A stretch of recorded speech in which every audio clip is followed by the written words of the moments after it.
Oja Watliba subject Singgi admission process Kudaktagi Thinggjinkhre haina Desam Birmangol College Unit Councilna Fongdorakli. Hauzik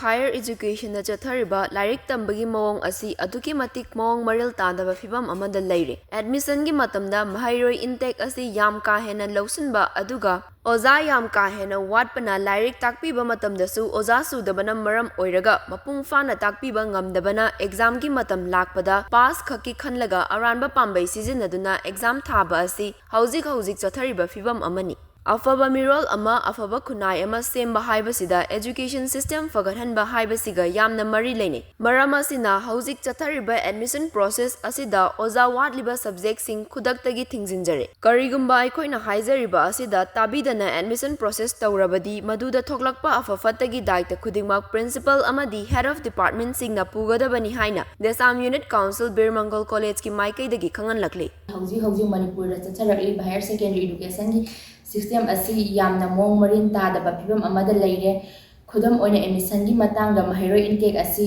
ka hena lakshinba aduga ojana ka hena watpa lari takpiba matamdasu oja sudabana maram oiraga mapung phana lari takpa ngamdaba exam gi matam lakpada pass khaki khallaga aranba pambe sizinaduna exam thaba asi hauzik chatharaklib fibam amani fibam asina hauzik chathagoriba Birmangol College ki